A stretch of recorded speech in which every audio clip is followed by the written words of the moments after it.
What is going on, guys? Welcome back to another Detroit Lions video. Now, yesterday I made a video titled why the Detroit Lions are going to beat the Chicago Bears in week 1, and a lot of Chicago Bears fans did not agree with me. A lot of Chicago fans, came over and told me that I was wrong, and that video was very opinion based. That video was, I didn't state a lot of facts, I stated a lot of opinions. So in today's video, I wanted to go over the roster a little bit more in depth, go over some stats from last year, some additions that both teams had, some losses that both teams had, and really just go in depth talking about these rosters and where one team has an advantage over the other. Now, before we do get into the video, if you are new to the channel and are enjoying the content, consider liking the videos and subscribing to the channel, as it takes only 2 seconds out of your day and help us push this Detroit Lions content out to other Detroit Lions fans such as yourselves. So if you could do so, I would be very appreciative. But with all that being said, let's get into comparing these two teams' rosters and where each team has an advantage over the other.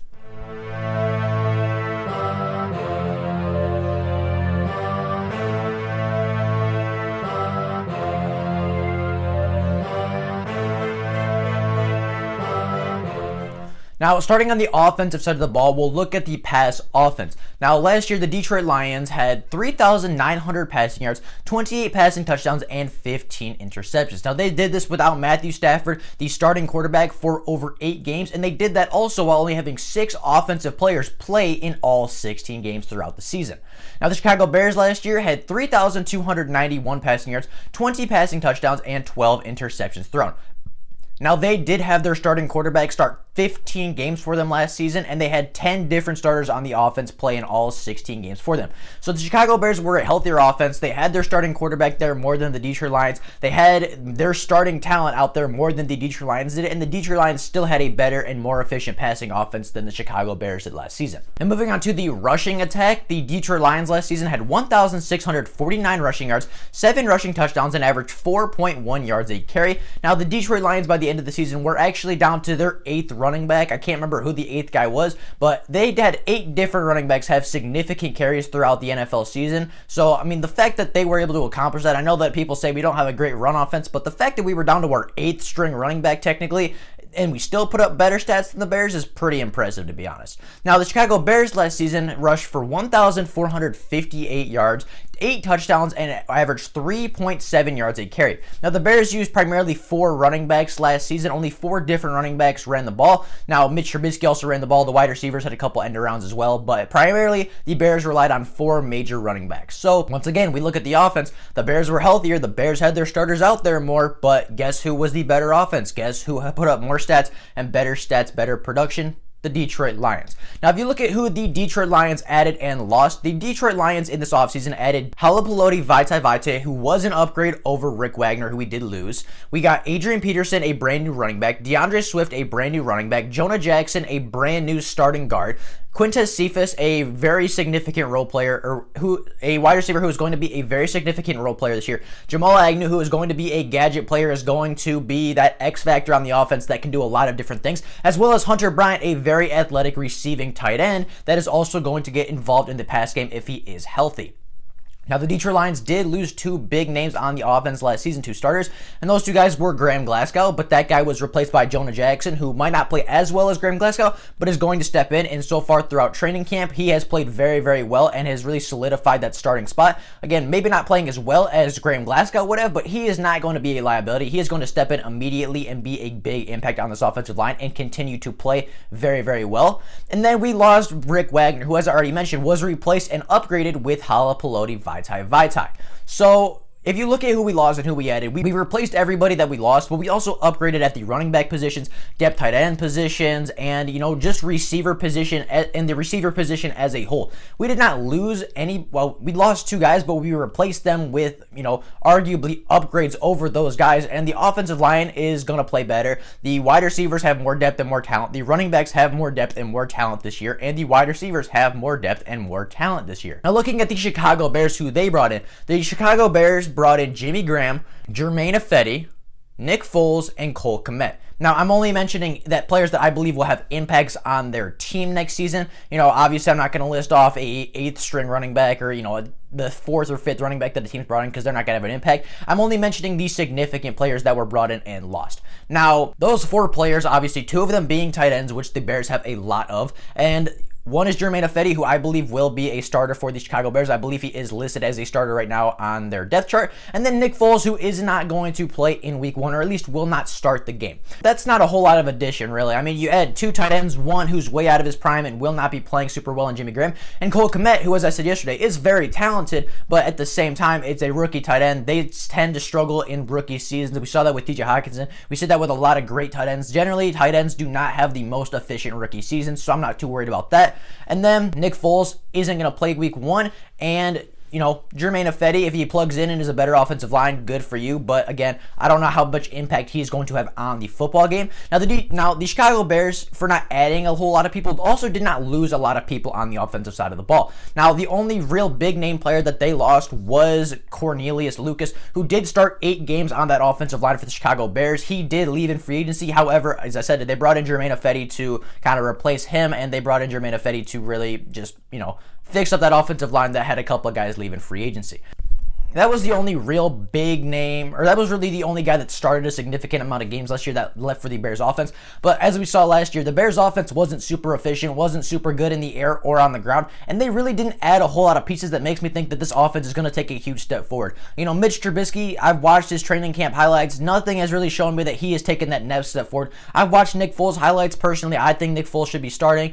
I haven't seen anything from Nick Foles that makes me think that he's going to be the Bears starting quarterback, by the second half, and he's going to all of a sudden turn this offense around and make them elite. No, I just don't see the Bears having a great offense next season, because they didn't last year, and they really didn't add a whole lot of pieces other than Cole Kmet that is going to be a huge impact on that offense, in my opinion. The Detroit Lions, we talked about the offensive side of the ball. The Detroit Lions had better production last year than the Chicago Bears on the offense in both the rushing and pass game. The Detroit Lions added more pieces in free agency, added more upgrades, added more pieces, and replaced the missing pieces with better, and replaced the free agents that left with better offseason acquisitions. And the Chicago Bears really didn't add a whole lot of pieces other than a tight end that's out of his prime and a rookie tight end who might not have a huge impact on the game. So, in my opinion, I don't think this is a real question. I don't think this was what Bears fans were arguing with me yesterday. The Detroit Lions offense is going to be elite next season. The Detroit Lions offense is going to be much better than the Chicago Bears next season.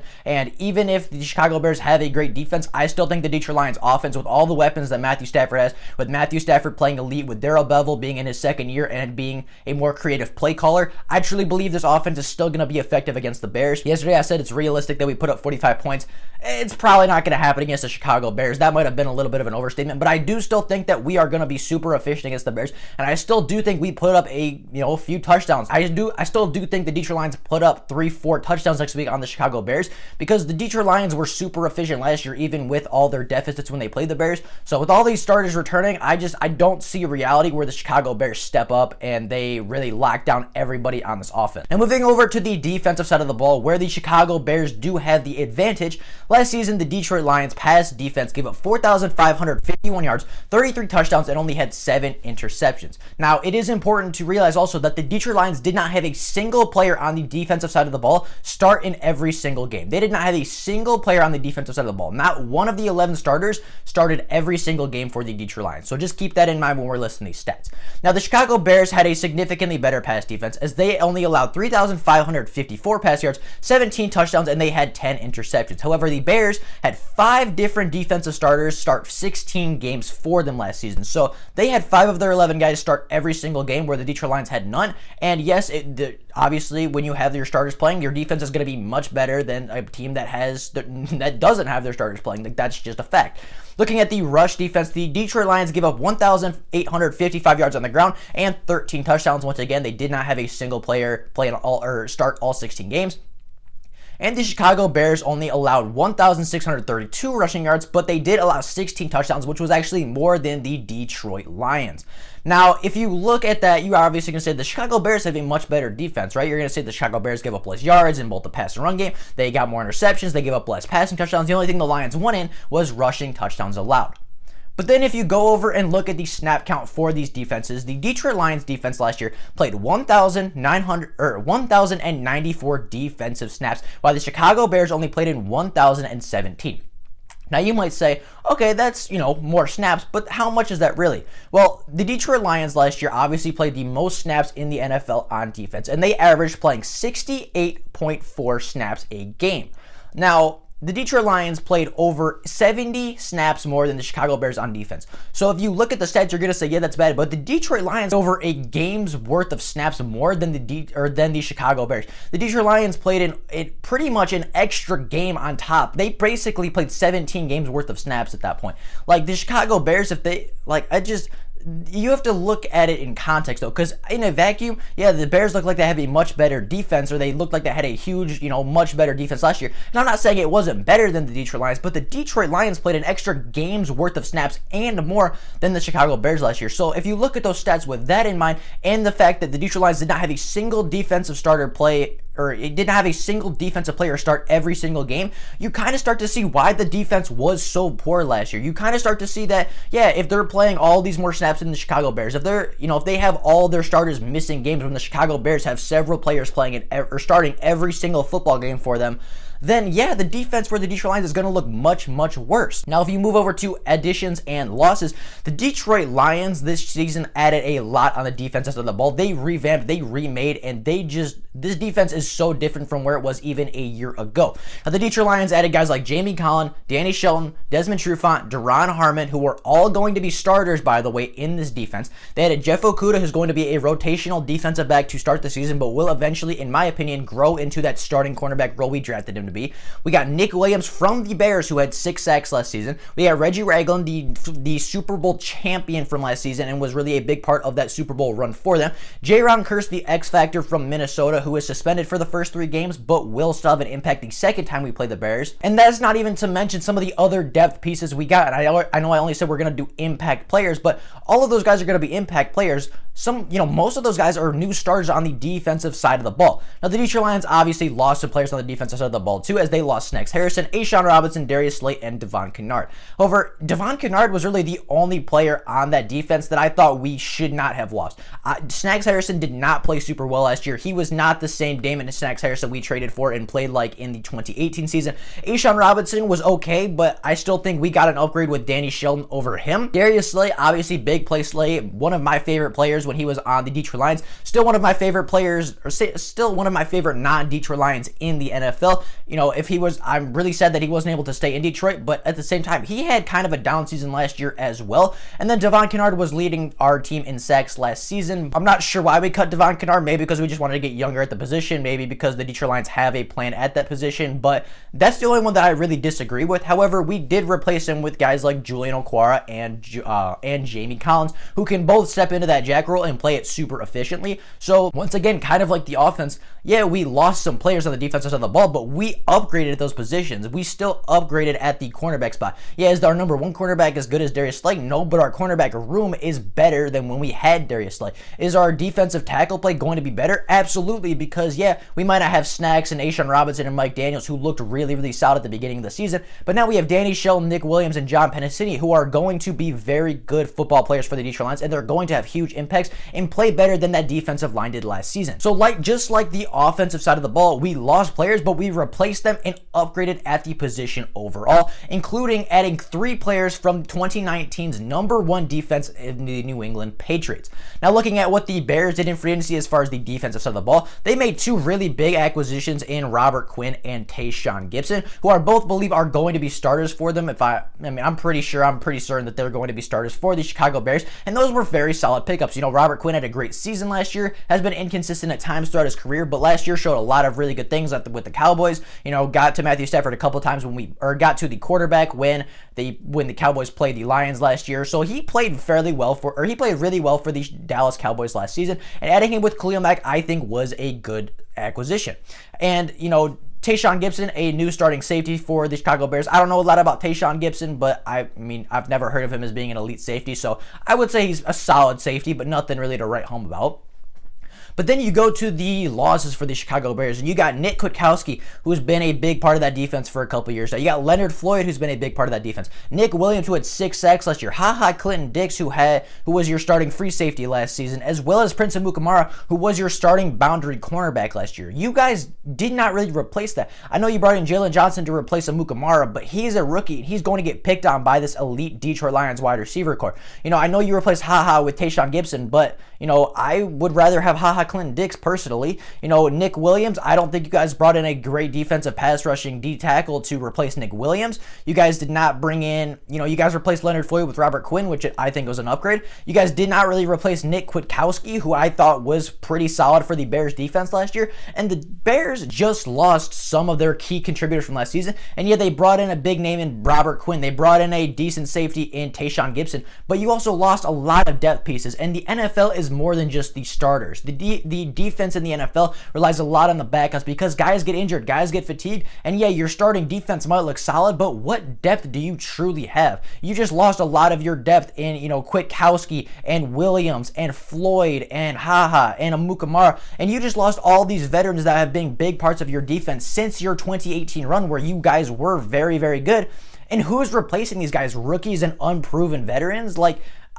I think the Bears defense is going to take a huge step back, and Bears fans say they're going to have a top 5 defense. Their defense is never going to be as good as that 2018 team. That 2018 defense was elite, and it was brand new. In the NFL, once an offensive coordinator sees a defense, once he has an opportunity in offseason to study that defense and prepare for it next season, it's never going to be as effective again. 2018, when the Chicago Bears went 12-4, that defense was elite because they added Khalil Mack late in the offseason, and teams had no chance to prepare, so the Bears defense was amazing because they all of a sudden, you were preparing for some of these guys on the Bears defense, and all of a sudden you add Khalil Mack, who is a game wrecker. But what happened one offseason after that trade? Well, Khalil Mack had a down season because offensive coordinators were able to prepare for him. These things happen. The NFL, you always got to come out with something new, and the Bears run the same defense they ran a couple years ago. They ran it the same in 2018. They ran it the same in 2019. They're going to run it the same in 2020, and it's never going to be as effective the second time.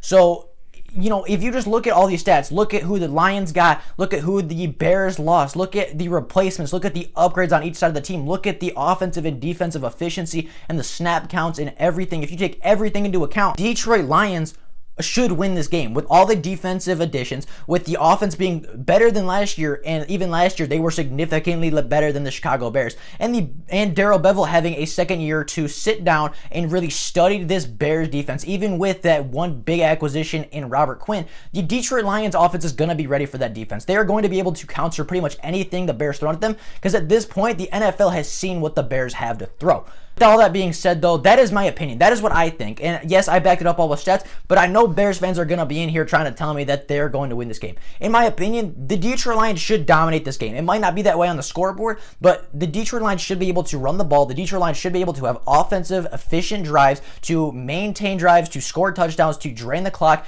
And I just do not think that the Bears offense is going to be efficient enough to keep up with the Detroit Lions offense and compete against this Detroit Lions revamped defense at the same time. So with all that being said, that is why I believe the Detroit Lions are going to beat the Chicago Bears, based on the facts, based on the stats, based on the additions and the new players that are coming into this system. The Detroit Lions should very well and very handedly win this game in just a few days when the Detroit Lions and the Chicago Bears clash at Ford Field.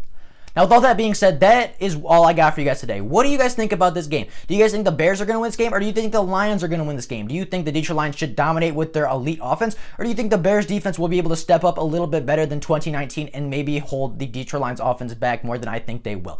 Let me know that down in the comments down below. But with all that being said, that is all I got for you guys today. If there is Lions news before tomorrow, I will obviously make a video letting every single person know. But until then, that is all I got for you guys right now. Thank you all so very much for watching the video, and I will see all of you tomorrow with more Detroit Lions content. Bye, guys.